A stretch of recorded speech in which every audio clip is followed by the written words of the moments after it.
सभी छात्र छात्राओं को मेरा नमस्कार।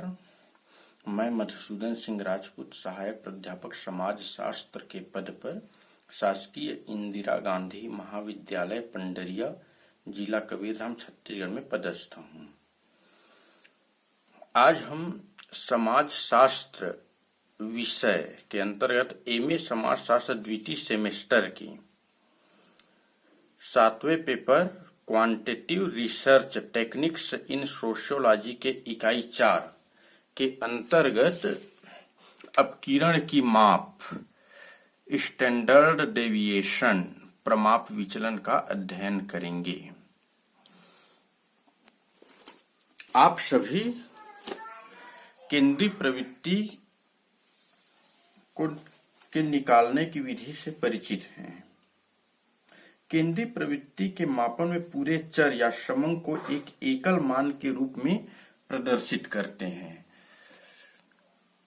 जैसे एक खिलाड़ी एक्स द्वारा 10 पारी का रन, पहला पारी में 36, दूसरा पारी में 41, तीसरा में 43, चौथा में 42, पांचवा में 45, छठवां में 50, सातवां में 55, आठवां में 42, नौवां में 50, 10वां में 46।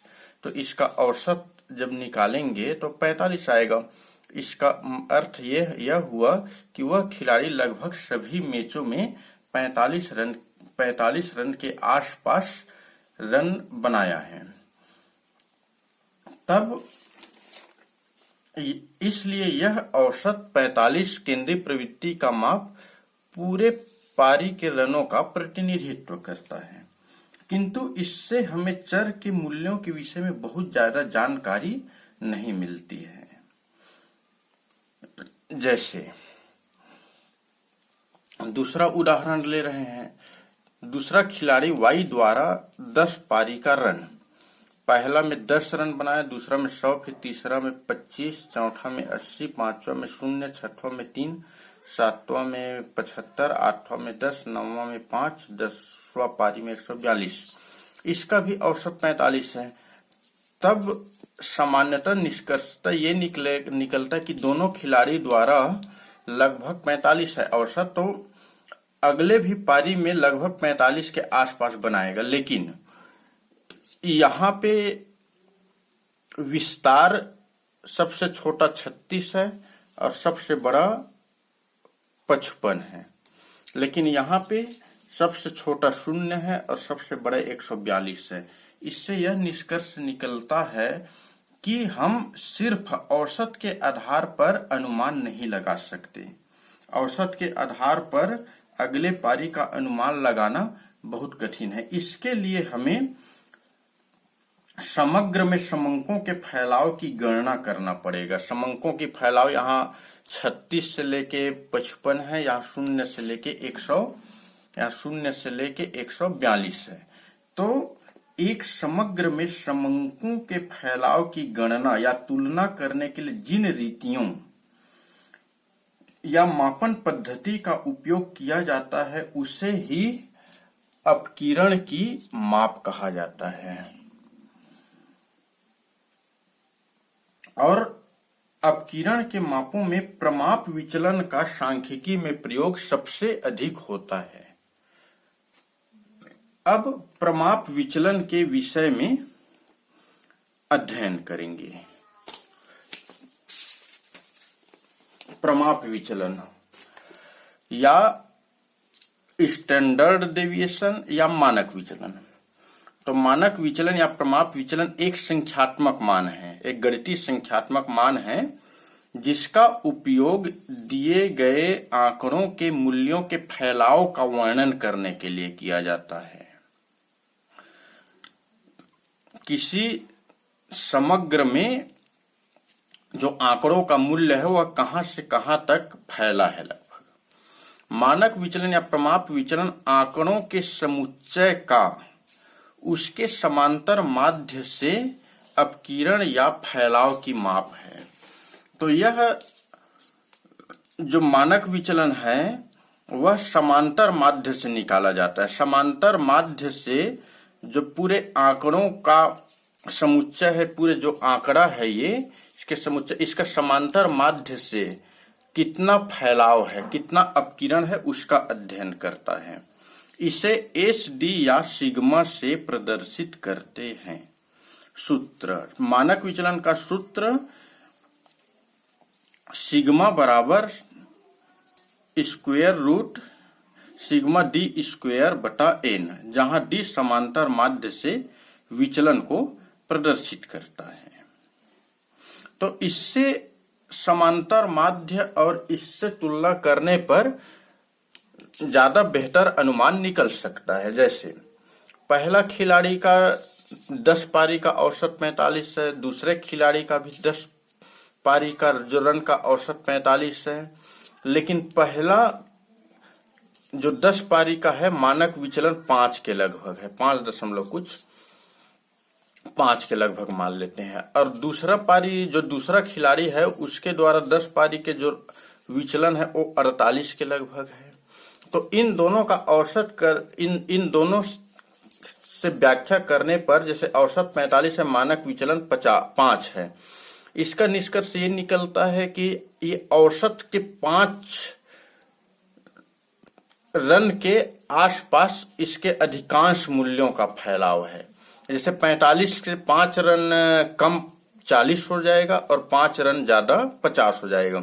मतलब ये एक खिलाड़ी के जो बनाया गया रन है उसके अधिकांश रनों का जो फैलाव है वह 40 से 50 के मध्य में है, और दूसरे खिलाड़ी के औसत 45 है, मानक विचलन 48 है। इससे यह निष्कर्ष निकलता है कि 45 ऋण 48 लोगे तो ऋण 3 आएगा, जबकि कम से कम 0 रन, न्यूनतम 0 रन है, उससे कम तो रन बनेगा नहीं। तो इसलिए इसका फैलाव जो 0 से लेके 45 और 48 को जोड़ने पे 93 रन के आसपास, तब इसका 0 से लेके 93 तक इसका फैलाव है अधिकांश चर का। मतलब यह निष्कर्ष निकाला जा सकता है कि इस खिलाड़ी के रन के विषय में कुछ भी भविष्यवाणी नहीं किया जा सकता। एक तो ये आंकड़ा ही त्रुटिपूर्ण आंकड़ा दिखाता है, क्योंकि औसत से ज्यादा उसका विचलन होना मतलब एक त्रुटिपूर्ण आंकड़ा की तरफ संकेत करता है। और अगर इत्तिफाक अगर ऐसा हो भी गया तो इसके रन के विषय में, अगले पारी के विषय में कोई भी भविष्यवाणी नहीं किया जा सकता। इसलिए यह स्पष्ट है कि औसत और मानक विचलन की साथ साथ व्याख्या करने से किसी भी आंकड़े के अनुमान सही तरीके से लगाया जा सकता है। अब मानक विचलन या प्रमाण विचलन की विशेषताएं। मूल्य का विचलन सदैव समांतर माध्य से ही लिए जाते हैं। इसमें मूल्य का विचलन है वो प्रत्येक जो समांतर माध्य से लिया जाता है। जैसे समांतर माध्य है 51 है तो मूल्य का विचलन, सभी पदों का जो विचलन है वो समांतर माध्य से ही लिया गया है। दूसरा, प्लस तथा माइनस को छोड़ा नहीं जाता है, जबकि प्राप्त विचलनों का वर्ग कर लिया जाता है, अतः इसमें गणितीय अशुद्धि नहीं रहती है। इसमें प्लस व माइनस को नहीं छोड़ा जाता है, जबकि वर्ग कर लिया जाता है सभी विचलन का, इसलिए इसमें गणितीय रूप से कोई भी अशुद्धि नहीं रहती है। तीसरा, यह सभी पदों पर आधारित होता है। चौथा, यह अन्य विचलनों की तुलना में अधिक विश्वसनीय होता है। अब मानक विचलन के महत्व पर विचार करते हैं। समांतर माध्य के साथ मानक विचलन की व्याख्या करने पर किसी चर के विषय में अनुमान लगाने या दो चरों के मध्य तुलना करने में आसानी होती है। आप इस उदाहरण द्वारा समझ गए होंगे। एक बड़ा मानक विचलन इंगित करता है कि चर का मान मध्यमान से दूर तक फैला हुआ है, अर्थात चर का विस्तार अधिक होने के कारण अनुमान लगाना मुश्किल और अनिश्चित होता है। जैसे इसका मानक विचलन बहुत बड़ा है। इसका मतलब यह है कि जो चर का जो मूल्य है वह बहुत दूर तक फैला हुआ है और इसके विषय में अनुमान लगाना बहुत मुश्किल है। वह भविष्य में कितना रन, अगले पारी में कितना रन बना सकता है। जबकि एक लघु मानक विचलन इंगित करता है कि चर के सभी मूल्य या अधिकांश मूल्य समांतर माध्य के आसपास काफी नजदीकी से समूहीकृत हैं। इससे अनुमान लगाने में आसानी और निश्चितता होती है। जैसे इसका मानक विचलन लगभग लघु है तो इसका जो मूल्य है वह बहुत पास है, 40 से 50 के बीच, तो इससे अनुमान लगाया जा सकता है वह लगभग 40 से 50 के बीच अगले पारी में रन बना सकता है। इसलिए इस प्रकार मानक विचलन का प्रयोग किया जाता है। उदाहरण के लिए दो खिलाड़ियों की तुलना करने के लिए आप सब समझ गए होंगे। जैसे शेयर मार्केट में भी उपयोग किया जाता है। जैसे दो कंपनी है, एक कंपनी का फैलाव, जो लाभ का फैलाव बहुत ज्यादा, वह कभी घाटे में आ जाता है, कभी बहुत ज्यादा फायदे में हो जाता है, कभी सामान्य फायदे में रहता है, तो उसमें पैसा लगाना रिस्क रहता है, जोखिम रहता है। उसमें या तो घाटा हो सकता है या बहुत ज्यादा फायदा हो सकता है। लेकिन जो कंपनी का लाभ का जो औसत है उससे मानक विचलन बहुत छोटा है, मानक विचलन बहुत छोटा है, मतलब उसमें रिस्क की संभावना बहुत कम रहती है। इसी प्रकार शासकीय योजना बनाने में भी किया जाता है। जैसे किसी क्षेत्र के परिवार का प्रति व्यक्ति आय की गणना करने के लिए प्रति व्यक्ति आय यदि